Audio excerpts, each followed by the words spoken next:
Hello, everyone, and welcome to another episode of the Book Chat. Today, I've got another author with me, and we are going to be chatting about her memoir and anything else she's got going on. But let me bring her in to introduce herself. Hello, I am Christine Reed. My first book, my memoir, Alone in Wonderland, came out in January of 2021, and I'm currently working on some new fiction projects. Ooh. So let's talk about your memoir before we dive into the fiction projects, because I had you fill a document out and I kind of read over it. There's a lot of curious things I'm curious about.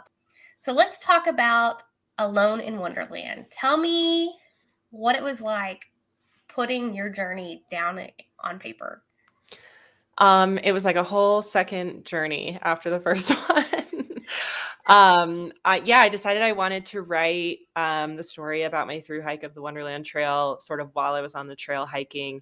And I got off the trail and I immediately got my computer out and started writing. And you know, when you have a new idea, a new project, it's like so exciting and things are just flowing and you're like, oh, this is great. And then of course, inevitably it becomes a more than 2-hour project and the reality the reality sets in of sort of what you've signed yourself up for. So I went through fits and starts where I'd be super excited to work on it and really inspired. And then there would be periods of time where I would not touch it at all.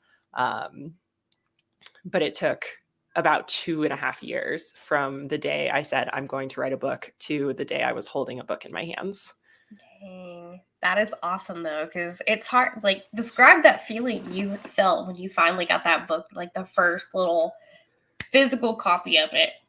Yeah. I imagine it's like giving birth and holding a baby, except I was working on this for 2.5 years instead of 9 months. But there's just like such a surreality of it. Like it's the thing you've envisioned, right? And all the words that are in there, I already knew existed. And the cover, I had already seen the artwork. And it was like, it was just all the things that I had worked so long to create kind of brought together into one like real object, which is insane. Yeah, it is really kind of crazy. Like when you actually get that book and hold it in your hands, I have to agree. And it never, like, it's different each time because I'm working on book 8 and it's just like, I'm to the point where I'm fixing to have the printout of it. I'm just like, oh my gosh, this is happening again. Like, what?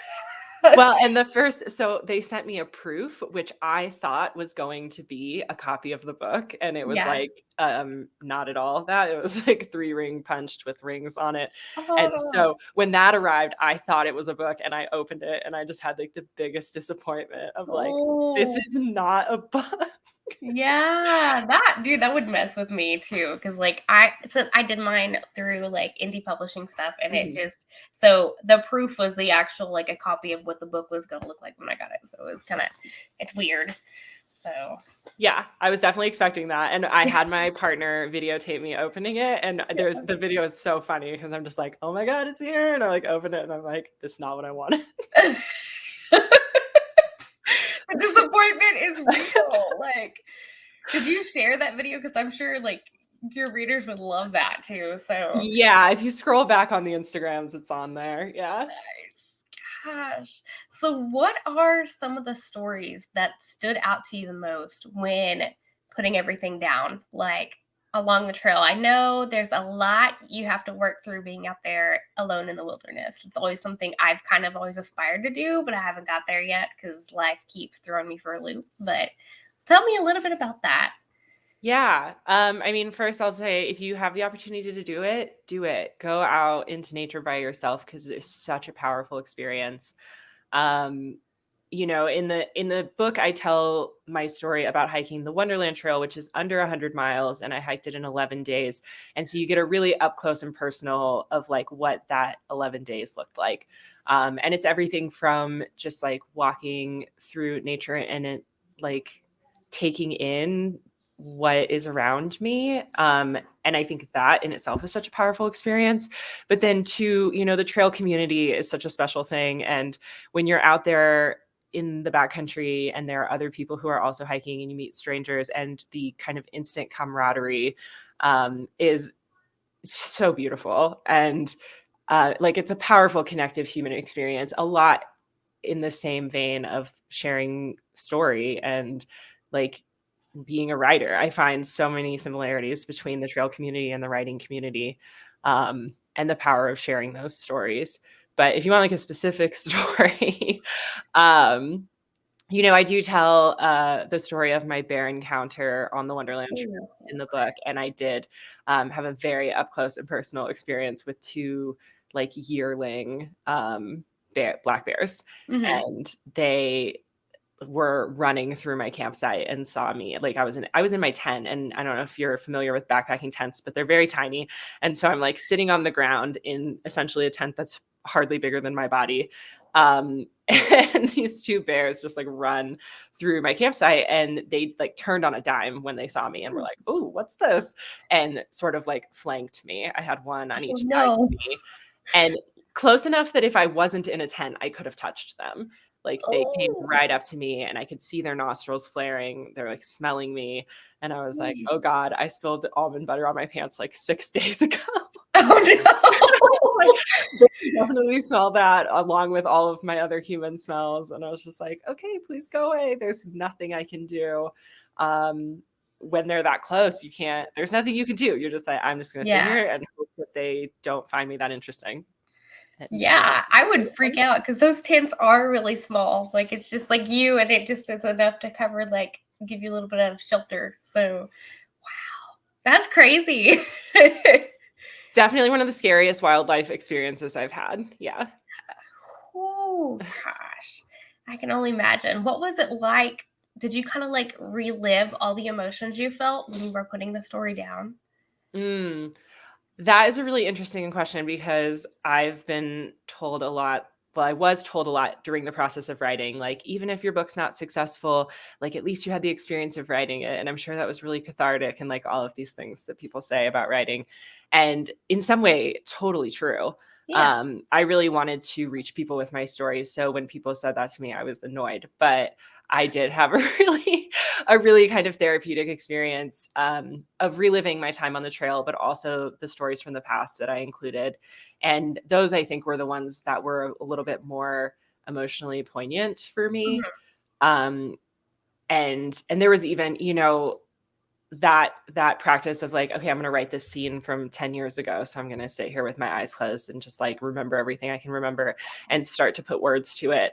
And there were several things that had sort of been put in my past to a certain degree that as I rewrote them and thought about them again, I felt all of those emotions like more freshly. And it made me realize like, oh, I still really like feel very strongly about this, even though I had filed it away years Yeah. ago. Well, you have to like bring it up and relive it and just like that's kind of like you said it is cathartic and a lot of people find a healing path by writing down their stories. And I would totally be annoyed too if someone said like even if you don't sell any blah blah blah like because I mean the story is out there somebody's going to find it and it's going to reach the people that need to hear it. So and I mean, I'm fascinated by it just by the like reading your description and stuff you sent me because I've always wanted to do that, go out on the trail like by myself and spend that long time in nature because I'm a very outdoorsy too. My husband is the complete opposite, but so I'm like hoping my son will do that with me when he gets old enough. He's only 4, but like it's just Mm, being out in nature is healing, and the fact that you're tying that in and sharing what you experience with the world is amazing. So and you mentioned that you've got more projects that you want to do earlier.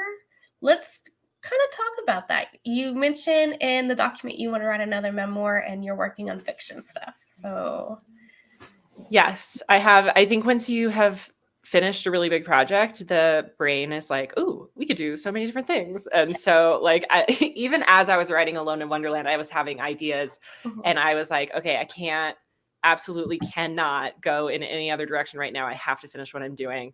Um, and I'm glad that I did that because now that I've had some space from the publishing and like thinking about starting a new project, I have started so many different things trying to figure out what the next thing is. yeah. Um, and so, yeah, so I have a second memoir kind of in the works. I'm not actively working on that right now. Mhm, And then I'm working on a fiction a romance novel specifically. And that has had a few false starts also. It's hard to get those going, but like once you get them going, they're kind of like, I feel like they fall into place, you know? I hope so. I've heard that your second book is the hardest. So I keep telling myself like this is the hardest. I, This is the I, hardest I it will have to be. agree. It is really hard because you're like, you've got this first one and like it's out there and it's done. But it's kind of like your brain likes to leave out all the extra time you put into it. I feel like it just creates this false thing like, oh, it's going to happen really fast. And then you sit down and it's just like, oh, what was I writing? Well, and during the entire process, during the first book, it was like every step was new and I didn't know what it was going to be like. And so I sort of had this like naivete that got me through, that was like, oh, I'm almost done with whatever that step is. And so I could keep telling myself like, as soon as I'm done with this, it'll be almost there. As soon as I'm done with this. So it's like the first draft, like, okay, I'm almost done with the first draft. This has to be the hardest part. And then you get to the next part and you're like, oh, this is hard too. But like, as soon as this is done, it'll be easy. And now I know that none of that is true. It's like, welcome to the writing world. Here, we're going to give you all this difficult stuff. Right. I'm like, okay, I just have to get through the first draft. But then I already know that it's not going to get easier after that. Yeah. Was there something that really shocked you about the whole process of starting the book to publishing it? Oh, that shocked me. Or maybe wasn't what you expected, I guess. It was definitely harder than I thought it would be. At the risk of sounding just like way so full of myself, when I decided I was going to write a book, I had a very like, how hard could it be attitude Yeah. about it. And, you know, I've just always been the type of person to decide to do things and I'm just going to like go in head first and figure it out when I get there. And I definitely went into this project with that attitude. And so every step along the way was sort of like, this is harder than I thought it was going to be.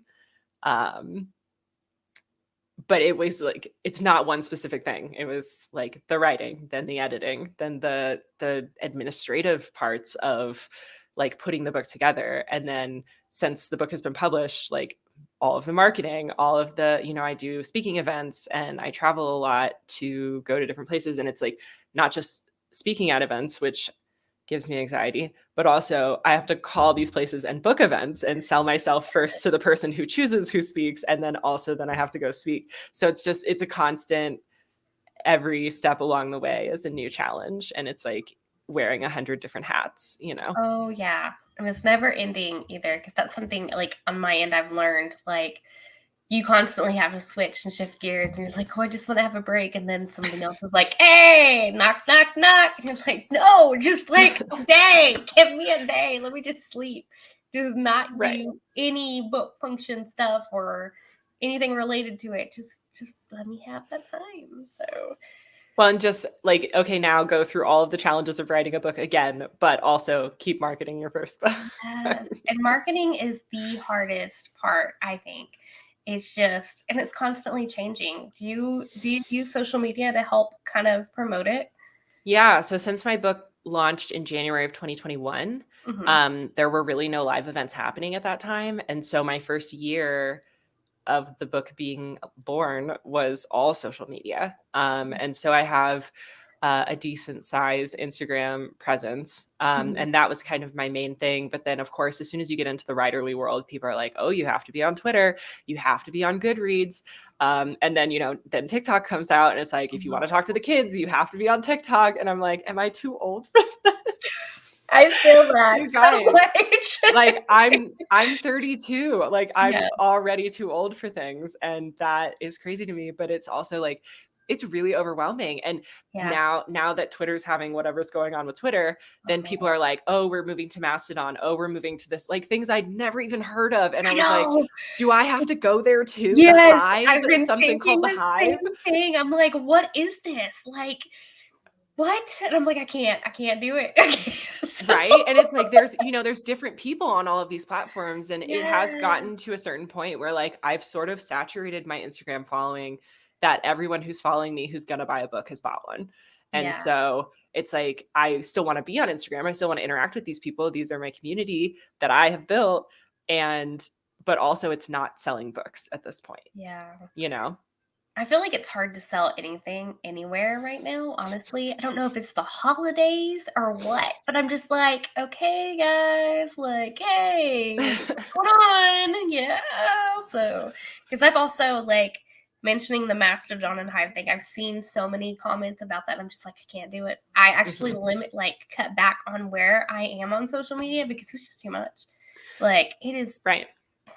One, so, it's like you have to make different content. It used to be you just posted on Instagram, it copied it to Facebook, like you were yeah, good. But now it's like if you want to get maximum engagement, like your Instagram content needs to be different than your Facebook content and needs to be different than your TikTok, needs to be different than your Twitter. And then people are like, if you're in the outdoors world, like YouTube is huge. And every time I go to outdoors events, people are like, oh my gosh, are you on YouTube? I want to follow you. And I'm like, no, like I just can't do anymore. I am maxed out. hard. Yes, no, I'm the same way. Like TikTok is just kind of there. I'm posting on it occasionally, but I'm just like, I'm just gonna focus on like these things over here. Like you're just maybe we are too old for it. I don't know. So because I I'm just only a year younger than you, and I'm like, oh.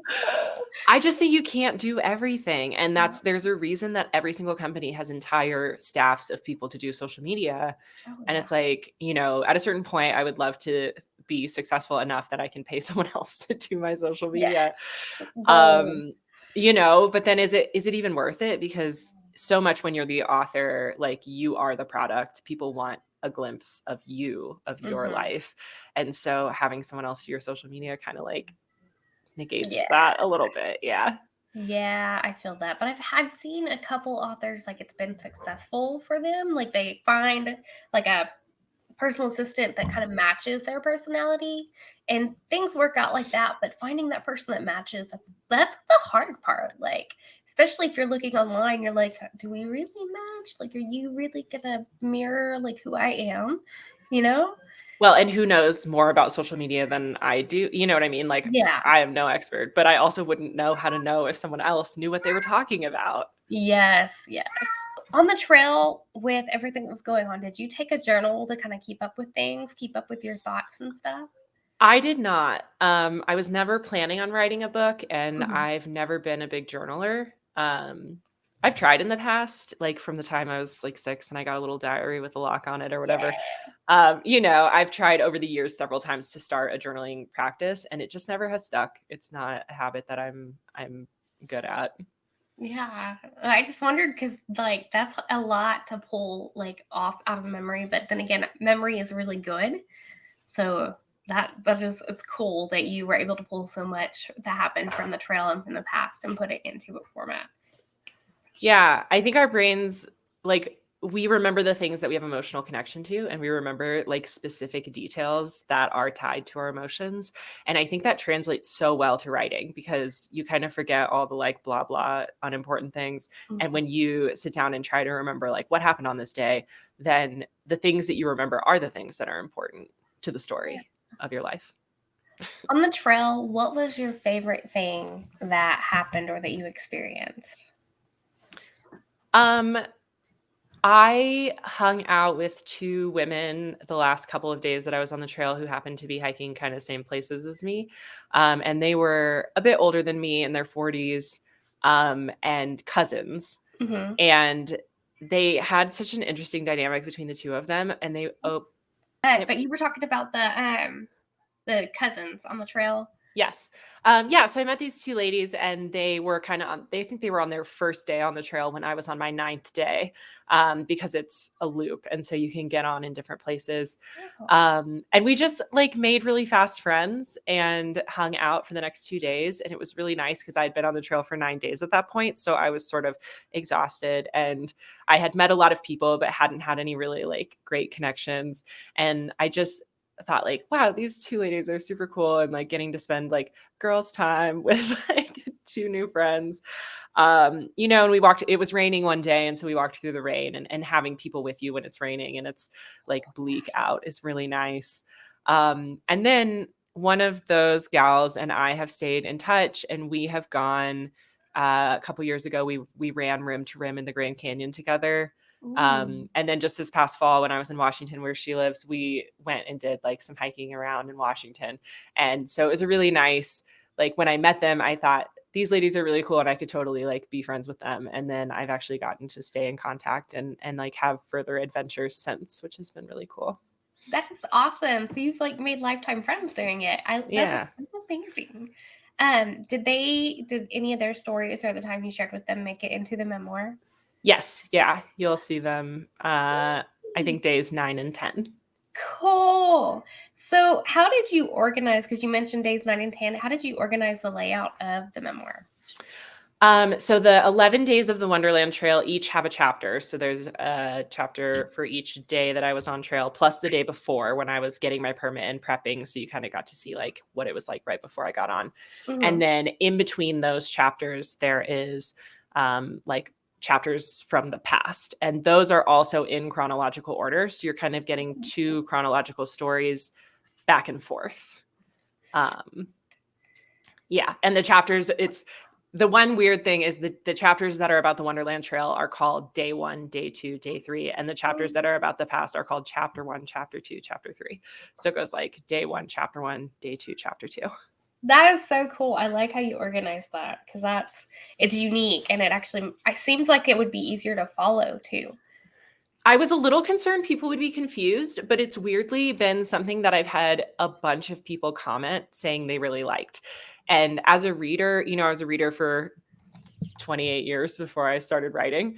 Yeah. And so I didn't really like the format just sort of made sense to me. And I was like, well, I guess this is how I'm going to do it and hope that that's not confusing to people.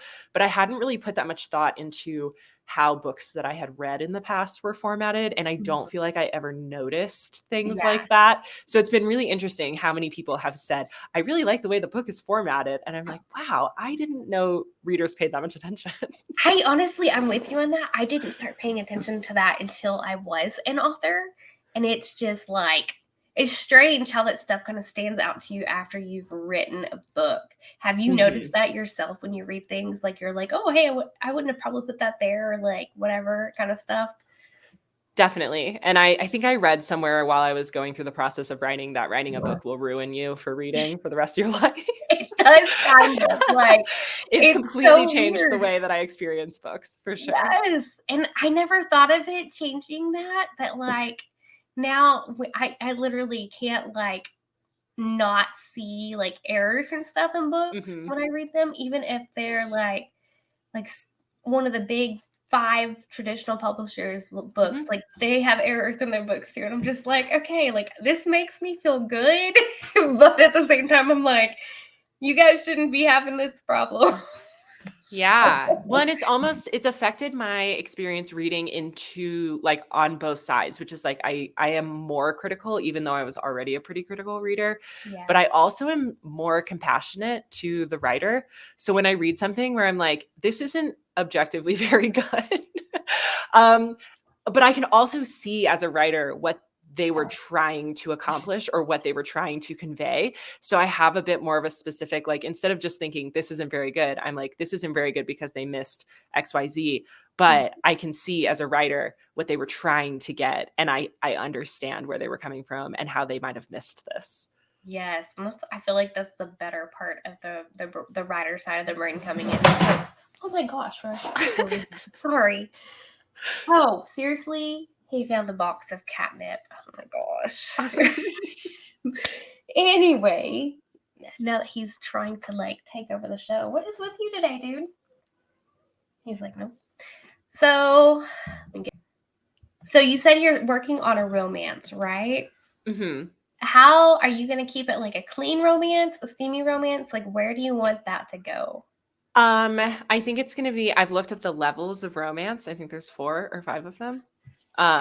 So I think it's gonna be in the like level 3 area. Um, so it'll be steamy, but not bordering into erotica zone. Yeah. Yeah. Yeah, like the cutoff. I that's kind of where I write too. Like, I don't want to go into the straight erotica stuff because like there's Mhm. a whole other like kind of like marketing area, and it's Totally. tricky because I have written an erotica story, but literally like if the readers don't have the exact link to the book, a lot of times it doesn't show up in like a search. It's so weird. But Interesting. yeah, I learned that because I had another friend that's been writing it for years. And I'm just like, okay. And it's so odd that they censor it. But Yeah, I guess I should do a little more research into like where exactly that line is and how to make sure I'm staying on the right it's side of it. very finicky because, like, I don't know, a lot of the time it kind of really depends on what categories you put it on. Like in Amazon, they Mhm. have all those different categories. As long as it says it's not in the erotica category, I think it will show up under romance. Like if you put it under romance. So Okay, you get to decide. yeah, thankfully. Oh. Although that could change in the future because Amazon is weird and yeah. So oh, but we have reached our time, so I'll have you go ahead and tell our listeners and viewers where they can find you and your work. Yeah, so my website is aloneinwonderland.com, and that's where you can purchase the book and also see, like, I do links to different podcasts that I've interviewed on. I also have links to kind of essays and other things that I've written that have been published out in the internet world. And then you can find me on Instagram and TikTok at Rugged Outdoors Woman. And then I'm on Twitter at some terribly abbreviated version of Rugged Outdoors Woman because that's too long. But hopefully you can find me there. And yeah, those are all the spots. Awesome. Well, thank you so much for being on the show today. Thank you so much for inviting me.